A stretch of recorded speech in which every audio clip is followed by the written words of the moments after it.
In this video, I'm going to show you all my Alocasias, how I take care of them, and what are some tips that I have learned along the way.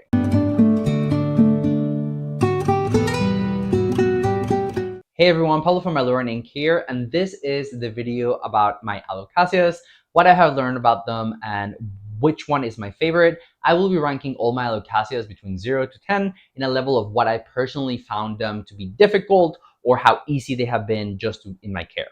So if you're looking for any jewel Alocasias, you can find those in my other video. I made a video only about jewel Alocasias since I have almost all of them. This video is going to have all of the Alocasias that I own that I personally think are too big to fall under the jewel Alocasia category. So this one right here is my favorite Alocasia that is not a jewel Alocasia, and this is Alocasia Heterophylla Corazon. So there's two versions, and I'll show you the other one right after, called Dragon's Breath. Heterophylla has been my favorite plant to grow. As you can see right here, this plant is currently holding 3, 6, 7, 8 leaves. It has one coming out right here, and it has an inflorescence that we tried to fertilize, pollinate, and see if we were able to get anything done. It doesn't seem to be the case. It seems like it's going to most likely abort all of the berries, which is okay, so we'll just try it next time. This plant did not miss half a beat whenever it started blooming. So it started putting out two clear inflorescence, and the only reason I was like, okay, I'm gonna let them go through the whole process was because I wanted to try to do a hybrid between this and Cuperea. So Cuperea was gonna be the parent pollen, and then Heterophylla Corazon would be the mother recipient. So I think the hybrid would have been incredible. Like, imagine this sort of leaf shape with some of the texture and the thickness of Cuperea, would give it a little like a red-ish shine. I think it would be a beautiful plant. So I'm really interested in creating that hybrid. I collected some pollen from both of the inflorescences, so we'll be trying to do some kind of Corazon hybrid with whatever flowers next. This plant has just been a really strong and vigorous grower. It has been sitting on just a leca container. It did not even have that much perlite in it because I was finding it to like just be putting out so many roots that I was like, it's not gonna need it. And then it has gotten so big that the stem began to get a little bit long, and I decided to put in there a cup, and then I filled that cup with pond. The goal for me to do this is to make sure that the plant feels sort of like secured, and it's almost like the equivalent in my head of air layering some of my philodendrons to their moss pole to encourage root growth. So in this case, I'm going to cover the roots that are coming up because Alocasias create new growth like towards the upper part of it. So you get new growth and corms coming out of like the stem area. So I think if I put the pot and then I fill it, that's going to make this plant, I don't know, in my head, be more likely to hold more leaves because every root that is putting out is touching soil or, you know, the substrate and is receiving nutrients. I now water my plant from the top down. And something, of course, that I want to see is that this is just one plant. There is no like little baby or something that is putting out one of these leaves. That's just something that like irks me when people like show their Alocasias and they look really full. And then I'm always like, show me the substrate. I want to see how many heads are coming out of that soil, because I personally love to see the maximum potential that one specimen can do. So I am the kind of person who I just pull out all of my corms or any new growth that is happening and I just repot it on its own. So right now I have a couple of Corazon going, super easy plants. The babies are also growing really well. I would rate this plant a 9 out of 10. And the only reason it's not a 10 out of 10 is because the inflorescence did not take. If that would have taken, I would have been like 10 out of 10. This plant has continuously put out new leaves, even when it has inflorescence. I mean, it was literally putting out a new leaf and the inflorescence was coming out at the same time. I just continued to be on top of it with my nutrient water. I just made sure that it was never like really dry. And so far it has been great. You can see here the amount of roots that it has is just like absurd. Like, it literally keeps the shape of the container because the roots are here. But I do not recommend you cutting the roots or chopping them or doing anything that is going to shock the plant. They're there, they're fine. All I do is I just go through it and I just pluck the ones that are kind of rotten or are really soft. and I try to keep it clean. And then I just make sure that whenever you get water and the reservoir is just like full, so the roots are always touching that. I think that is the key. What makes alocasias thrive in water in semi-hydro is when they get the roots into the reservoir, that really lets them be almost in full control of sort of like their own watering. So far, this is my favorite plant, is my easiest plant, and let me show you its twin. So this is the other type of Heterophylla. I mean, I think there's one more that I found, but I've never seen it being sold. So this is Heterophylla dragon's breath. And as you can see, the leaf morphology is completely different. So the other one tends to be a lot rounder. This one, the lobes are a lot more pointy. This one has a much darker veination, and it gives it almost this like really alien tongue looking leaf, whether the other one still maintains a lot more sort of softness, and to me it looks a lot more, I don't know, it's not as unique looking as this. Like when you see this leaf, it makes you stop and then you're like, whoa, what's this? But I have not found it to be the easiest one of the two, obviously. As you can see, it only has 5 leaves total, and then it's putting out a new growth. Right there is a new corm putting on a leaf. I'm just gonna let it live because this plant has been a really slow grower for me. As you see, Corazon did not skip a beat. That thing just went on and on and on and on. 10 out of 10. Oh, wait, 9 out of 10. This one actually slowed down a lot after it put out those 3 ones. What I ended up doing was I swapped out the leca. So as you see, the other one is fully in leca 100%. This one I actually swapped out the upper part of the layers. The upper part of the layer. Oh shit, it's falling. And I filled that with pon. So as you can see, like the top part has pon, and then it has leca, and it also has all of this root growth. Look at that roots. All of those roots are just sitting there, living there, and I do the same thing as the other. I just pull very gently whenever the roots seem rotten, and I just make sure that the reservoir always has some water. And so far, it's been okay. I would rate this plant a 7 out of 10 because it is a much, much slower grower, and I think it's a much delicate one because it had some other leaves that it has killed in order to put out new growth. Also, I find the leaf sizing to be really inconsistent.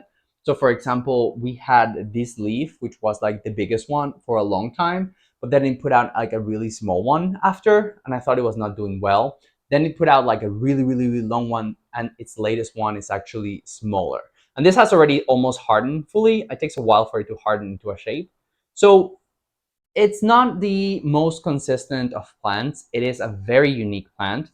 I recommend you at least have one Heterophylla in your collection because it's beautiful and it's not that difficult. It does really well in ambient temperature, ambient humidity. I mean, they're sitting between 50% and 60% all the time, and they're thriving. So if you had to pick a Alocasia out of these two, I would pick Corazon. Just been a lot easier. If you want a more unique, rare experience, this is it. Both of these plants come in a variegated version. You can find the Aurea much more commonly, and I have seen some other ones that are whitish and more like a green, almost minty. I'm putting some footage, of course, of the variegated versions. They're beautiful. They are expensive. They're not expensive as others, which I'm surprised. I would be down for a variegated Corazon if it had an interesting variegation. The ones that I've seen so far, like look at the footage, it's okay, but it's just not giving me enough of a different experience as my Corazon in order to be worth that investment. Up next, it might be a bit of a controversial sort of decision to place this plant here, but I'm going to stick my guns to it. This is Alocasia Sinuata Quilted Dreams, and the main reason I'm putting in this category is that I don't think this is a jewel Alocasia. I think it gets too big.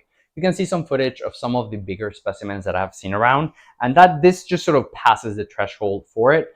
Many people get confused between this and the Baginda dragon scale because I do understand that it has a similar kind of look. But once you have them, you realize that this is much thicker and it has a very interesting sort of texture, whereas Baginda sort of goes outward, almost like teardrop sort of out. This one actually goes up.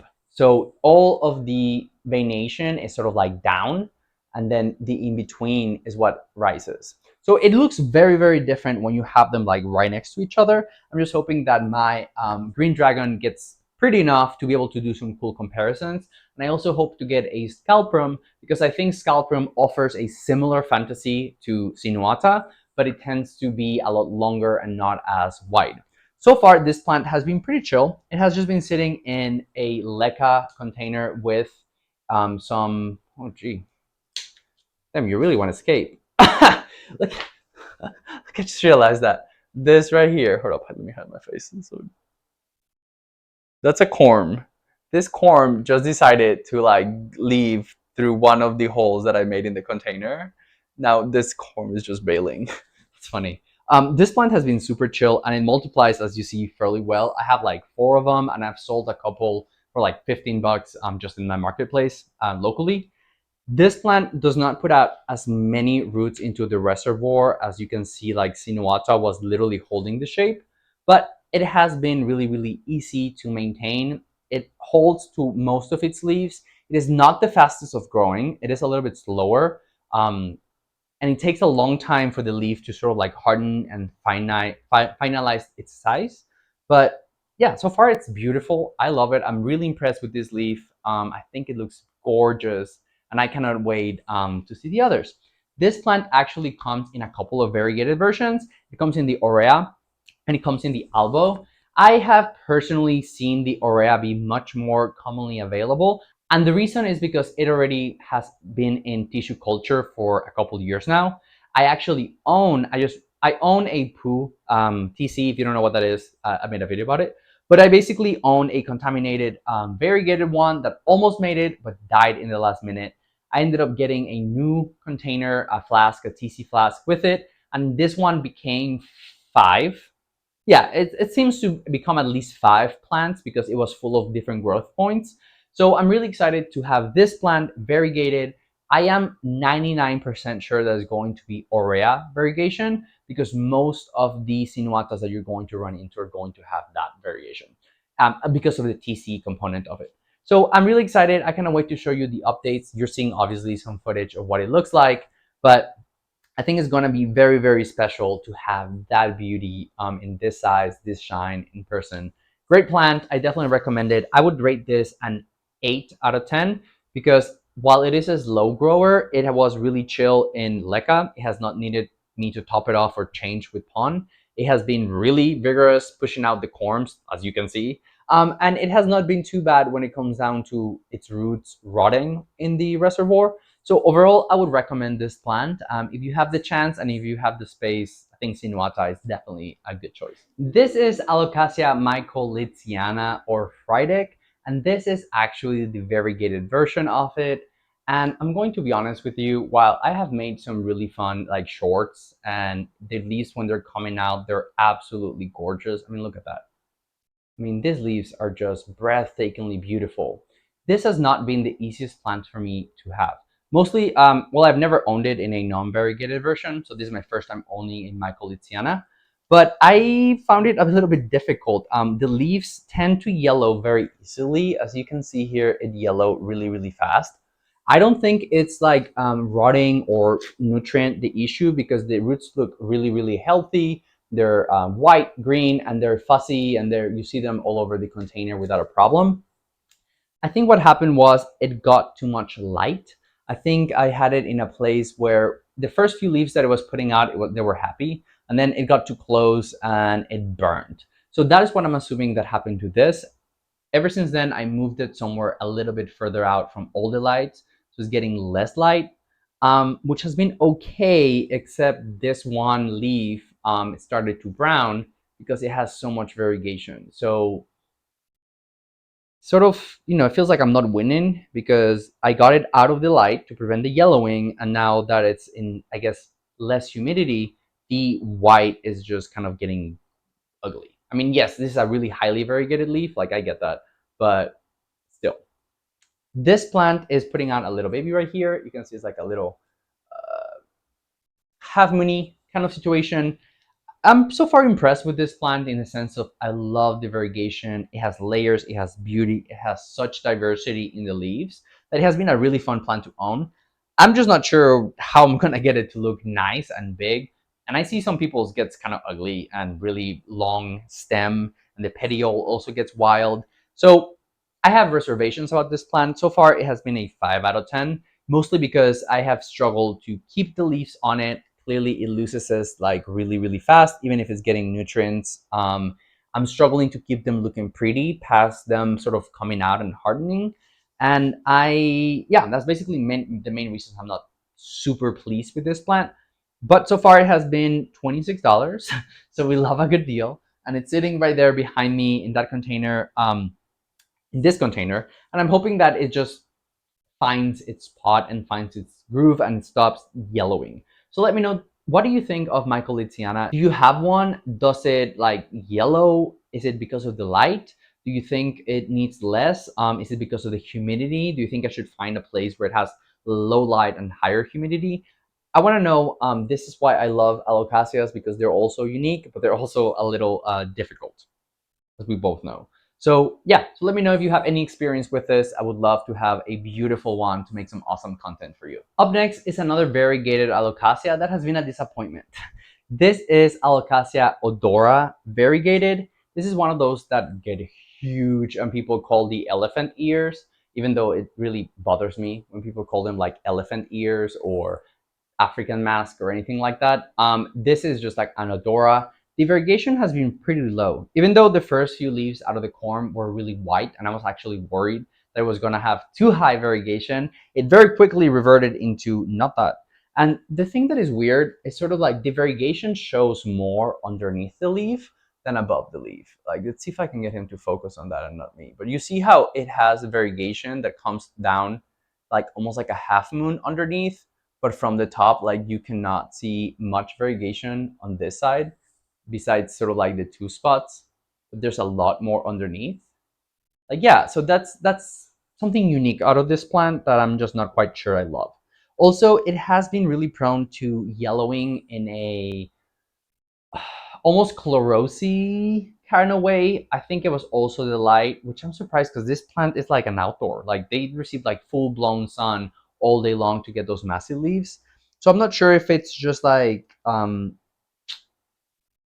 not enough light or too much light in a way that it doesn't like it.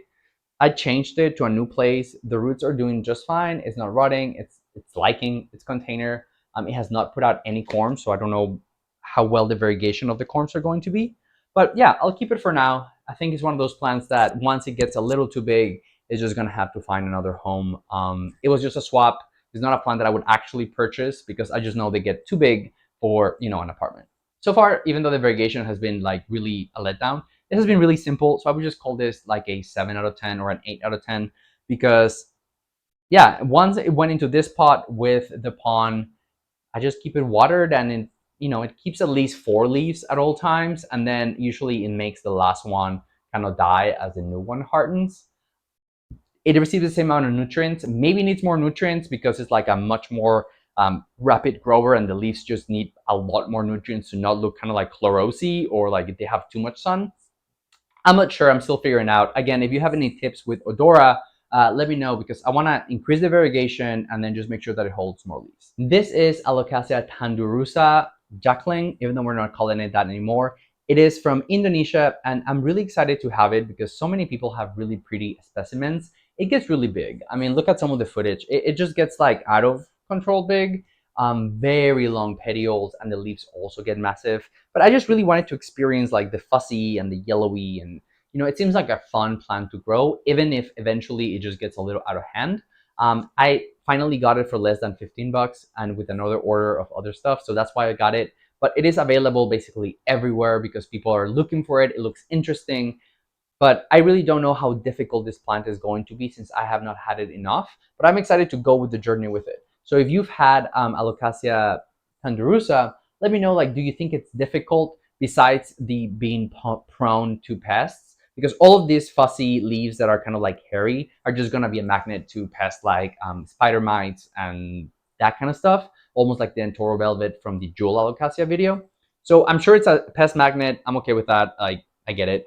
But anything else I should know? Like, do you think it likes less light, more light? Do you think it's okay with lower humidity? because I want to get mine to be really, really pretty. I'm really excited about this one. Alocasia Tandurusa has a few variegated versions already out there. The one that I see the most commonly is almost like a lime aurea, in which the leaf comes out lime green and then it burns into its variegation, almost like the Adansonia aurea. So there's also a white one that I have seen in people's collections. So you can see the aurea and the albo, the comparison. I find the albo to look a lot prettier and give you a better fantasy. But again, I would not buy a variegated version of this plant until I feel comfortable with like the base. Now, this is the reason I do not purchase plants from Etsy anymore. Go Palm Street. If you do not have Palm Street, check out my link below. You get a $15 credit, and I get also a $15 credit for your sign up. So check it out if you want to buy your wishlist plants.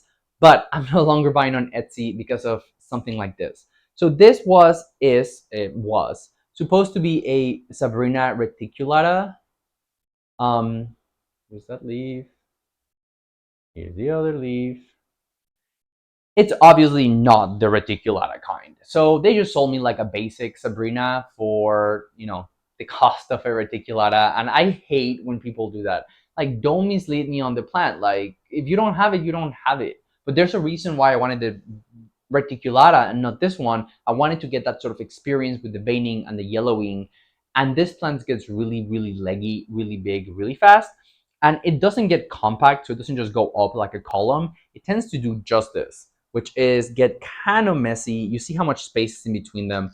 You probably have to get some sort of wrap. You see, they have those plastic sort of circle thingies, or just some like tape to be able to keep this somewhat compact, because if not, it just kind of pops out to the side.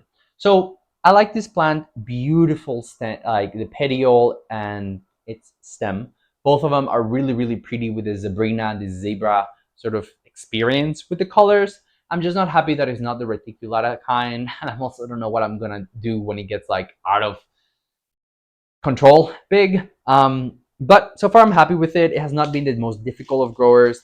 It does knock out one of its roots of its leaves whenever it puts out a new one. So this one came out hardened and it killed its other one. So also this one, like the Odora, might be one that just requires heavier feeding, just because it takes that many more nutrients to be putting out the leaves back to back to back. I'm not sure, still figuring it out. So far, even though I've had this plant for almost 9 months, no, like 8 months, I would rate this plant like a 8 out of 10. It has not been the most difficult to grow with low humidity. The light, it seems to be okay once I got it far enough. It was getting kind of chlorosy from too much light. At first, I thought it was the reticulata part of the Zebrina. Then I realized that it was not. It was just the too much light on this plant kind of look. So I moved it further away from the light, and it has gotten so far just fine. It stays green. So it's been a good plant to me. It was cheap, but let me know what's your experience with this one. This plant has a couple of variegated versions, and I think the whitish one is the better one. The other one looks a little sick.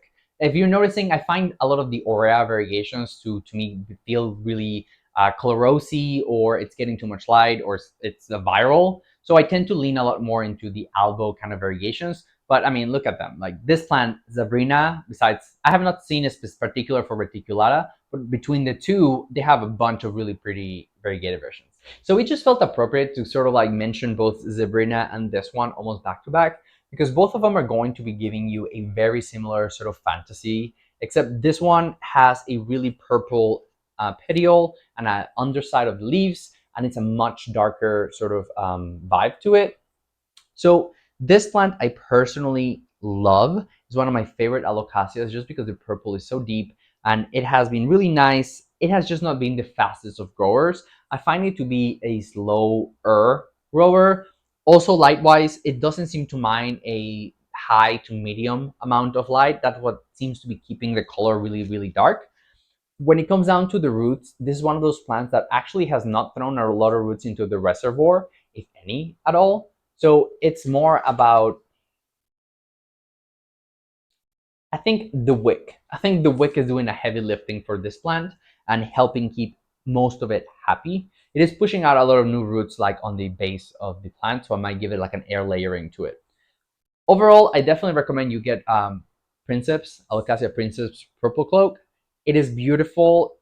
It's just a little bit of slower grower, and as always, it will get big and it will get long. So just be ready to tie it around it, be ready to do something to prevent it from just going like crazy. I have only seen it in one type of variegation, which is this one, which I think is beautiful, but I'm sure it's just because this plant is not as popular as it should be.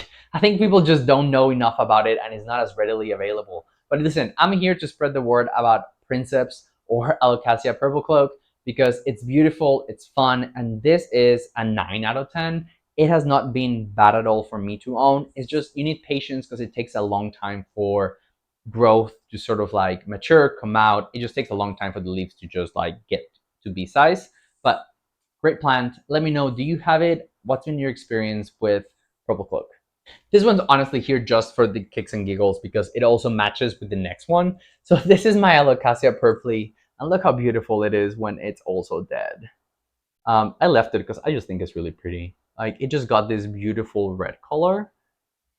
How pretty is that?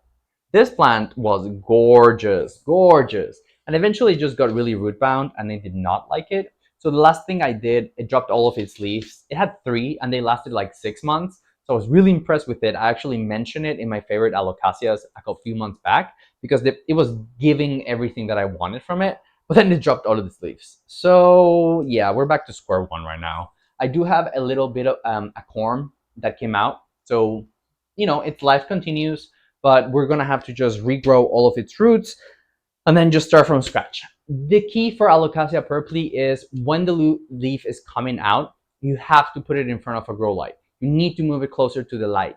That is what burns in the purple. If you don't give it enough light, it's just gonna turn into like a normal looking like poly.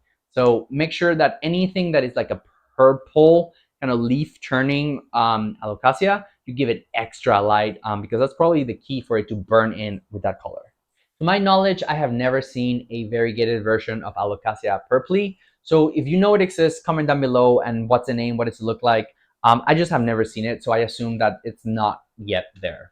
And the reason I talked about purpley, because I do believe it falls under this category, is because I was going to talk about poly next. So this is the variety that is the poly amazonica, and then you have a bunch of different versions of this plant.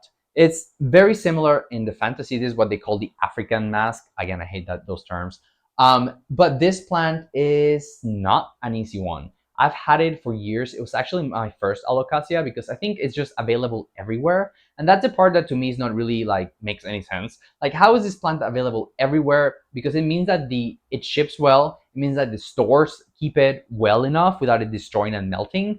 But in my experience, it's hard to keep it happy until it finds its place. So while you're finding its correct spot in your house where it's happy, it will lose all of its leaves and just like struggle through life.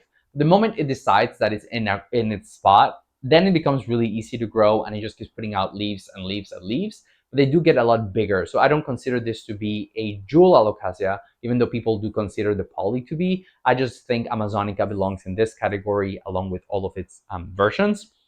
It's just you're probably not going to get it to its maximum size because I think it's going to crash before that happens.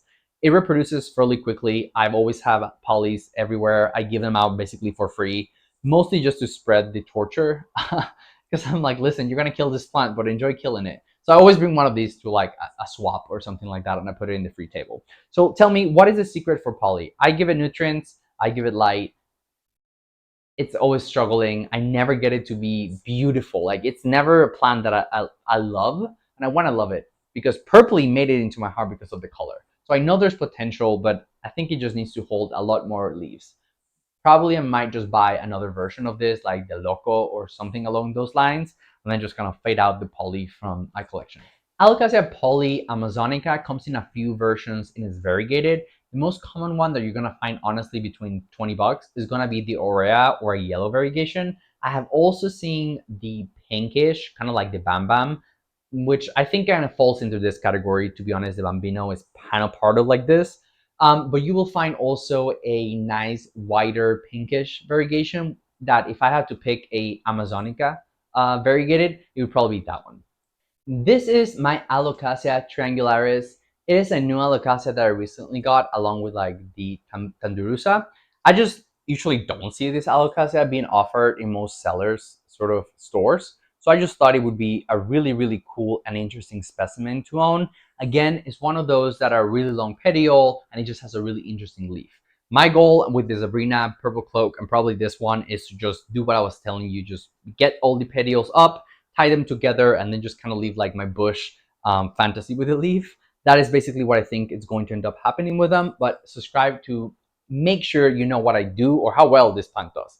Do you have Triangularis in your collection? Like, what is your opinion on it? I could not find a lot of information of its origin, except that it's most likely just a mutation of another Alocasia species. It was this one. But I found some conflicting things, and then there were some other species that people thought it was the same. So the background of this particular Alocasia is kind of blurry. So if you have a clear understanding of how it came to be, how it came into, the industry, I would love for you to leave a comment because I want to learn, I want to know more about it. It has such a unique fantasy for it that I want to make sure I have a good story and a correct story for where it comes from. As far as I know, when I looked in the internet, I could not find a definitive variegated version of Triangularis. I did find like the Cucullata that it kept basically saying like that was the variegated, but I was like, no, you're confused. That's a completely different plant. So if you know there's a variegated version of this, also let me down below. Then last and kind of least is going to be my Alocasia Stingray. Stingray is one of those also really unique fantasies. This is a mutation of Macrorrhiza. So if you get Macrorrhiza, this is basically the same plant, except this ones have that little cute little tail that makes them into Stingray. This plant gets huge. And when I had it in my house outside, it got massive. And this would be the sacrificial spider mites plant because they just loved this plant. It was like everything else in my collection they would ignore and they would just go for this. So I just put it in the corner and I just sacrificed it to the gods. And I was like, hey, it is what it is. But once I brought one of the pups inside and it started sizing up, it actually has not been too bad with that. It has not gotten infested at all. The one thing I am noticing is that it does not like to hold more than 4 to 5 leaves at a time. It tends to kick the last one to the curve. It is just sitting in leca. There's nothing special for it. All the others have just been sitting in like pun. It is also holding really good at holding like the shape of the container.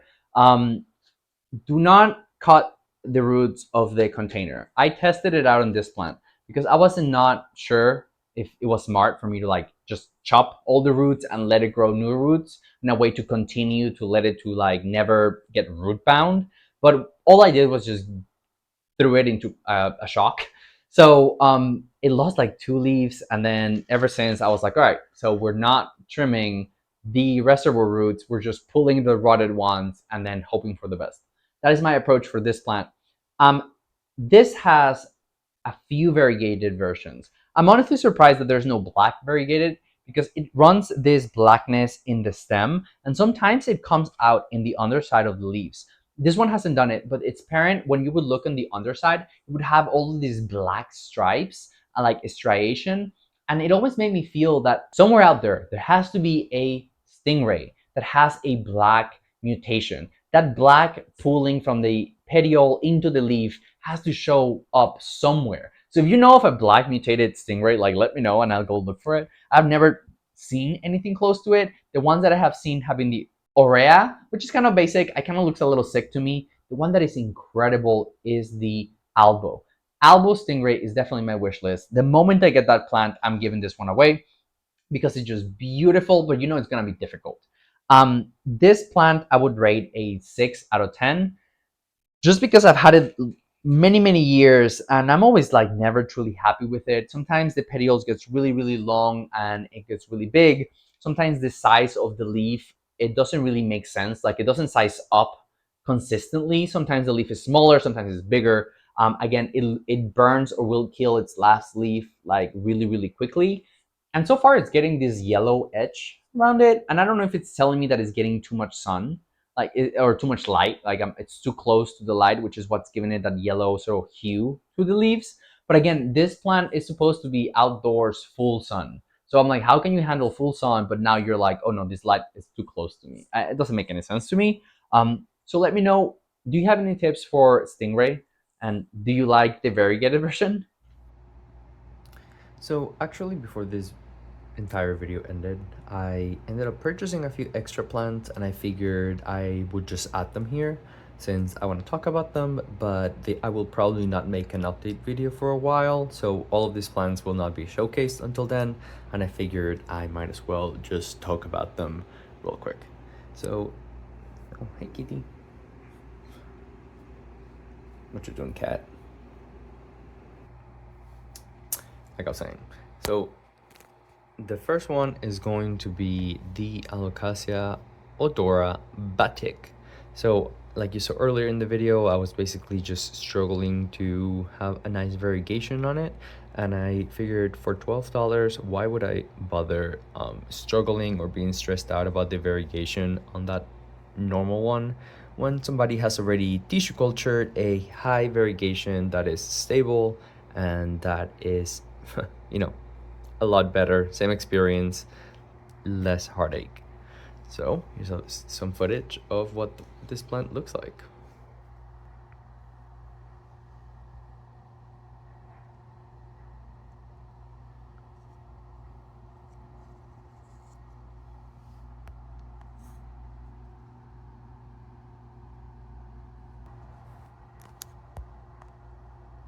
Up next is one that I was actually mentioning when I talked about the Triangularis, and I was really excited to be able to get this in a swap. This is Alocasia Cucullata Variegated. It's not the highest of variegations.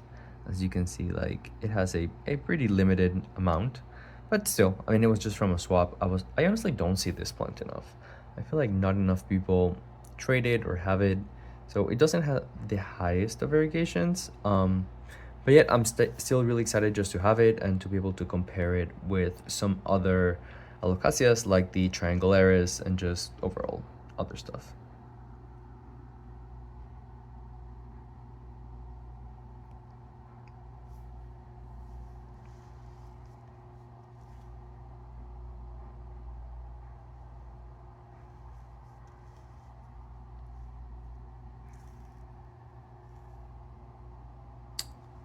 Up next is another one that I mentioned earlier when I was talking about Triangularis and that it looks similar, but I knew it wouldn't be because the other one has like more of a green petiole and this one is just a normal, more Amazonica Bambino type.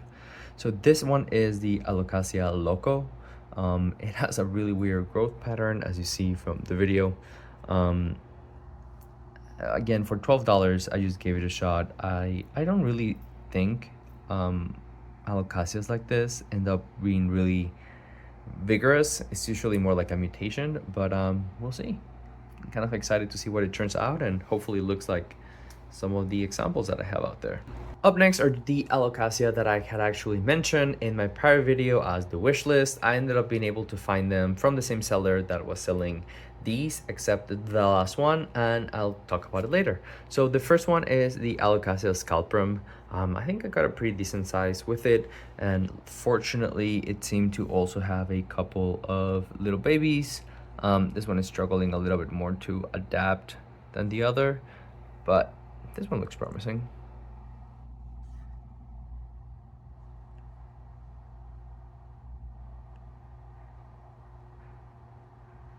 I'm really excited to see how this one compares just to the normal Sinuata and the Bisma and the Dragon Scale, because people are always like talking about them and how near or similar or different they are.